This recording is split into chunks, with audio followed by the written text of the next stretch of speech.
and its allies to trip into more blunders, and that means creating non-stop, perpetual war in the Middle East. Well, I'm going to make this interesting and disagree with everyone. Okay. I do not accept the premise, which probably isn't too much of a surprise, but nonetheless, I reject the premise that the whole point of the so-called war on terror or investing in the Mujahideen was to somehow fight terrorism or to make a better world.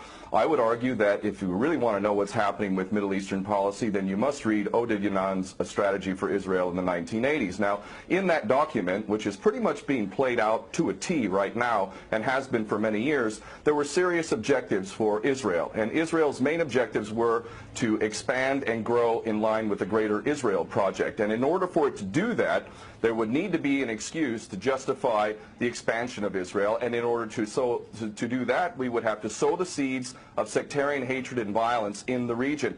The #1 target of this plan was Iraq. We've achieved that. That's not a failure. That's actually a success. Iraq is a failed state largely. It is an absolute basket case. Sectarian hatred is absolutely insane. We see the beheadings and all of this madness, and we think it's a disaster. No, it's not at all. In fact, it's all part of the plan to break up Iraq into 3 different states. When we look at Syria, we also find that the goal is once again the same thing: sow the seeds of sectarian hatred and basically turn that nation into a basket case.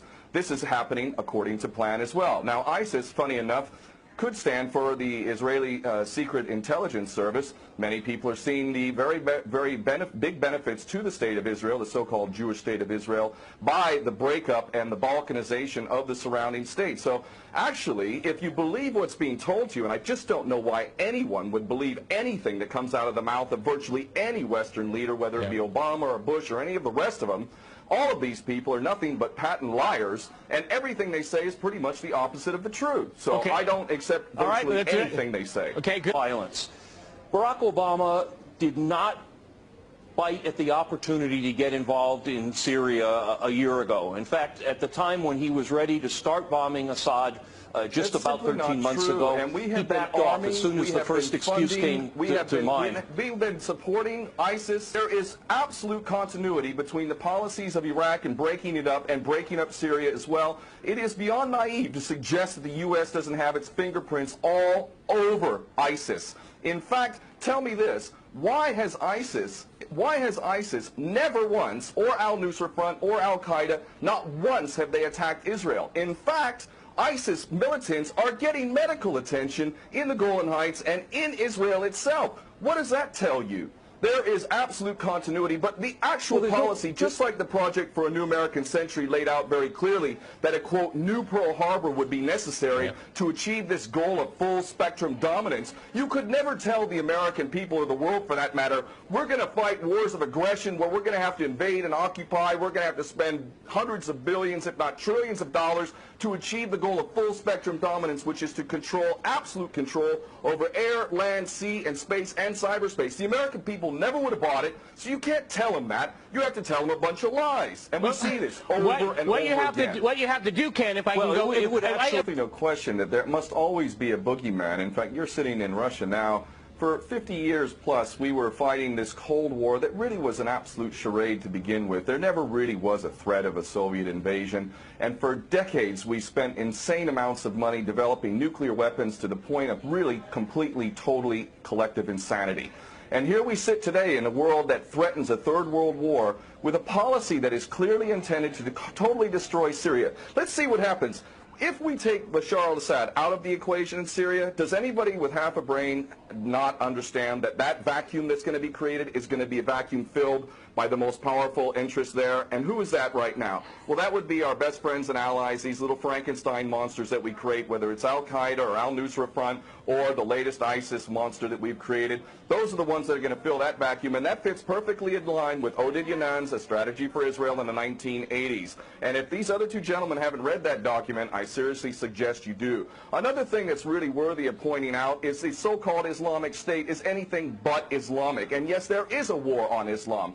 Islam is very understood by many Muslims around the world to be absolutely 100% forbidden for you to forcibly convert somebody to Islam or kill them.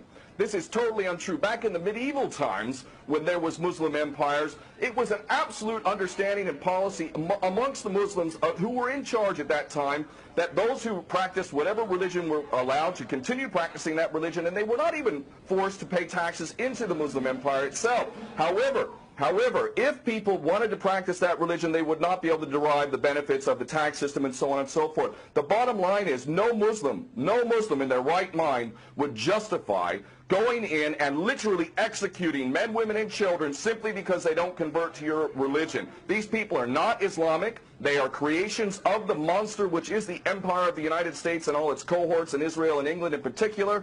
And this monster is purposely created to justify the continuing insanity of the never-ending war policy, which is really the core of America. And that is exactly why I renounced my U.S. citizenship. This madness cannot be considered anything but the major threat to the world. Okay, Peter, in New York, one of the things we've seen... There are very obvious solutions. One is to arrest the traitors in the U.S. Congress and White House who have sworn to uphold the U.S. Constitution, and somehow the American people have sat by while the President has afforded himself the power to execute anyone, anywhere, anytime, for any American citizen to be detained without any due process of law, no representation, incognito, and theoretically he could be condemned to death by a military tribunal in secret and executed. All of this operating under supposedly the United States Constitution. So all of these traitors need to be arrested first and foremost. When Netanyahu came to the Congress a couple years back, he received 29 standing ovations by these cowardly chicken hawk traitors. So the American patriots need to stand up and grab a pair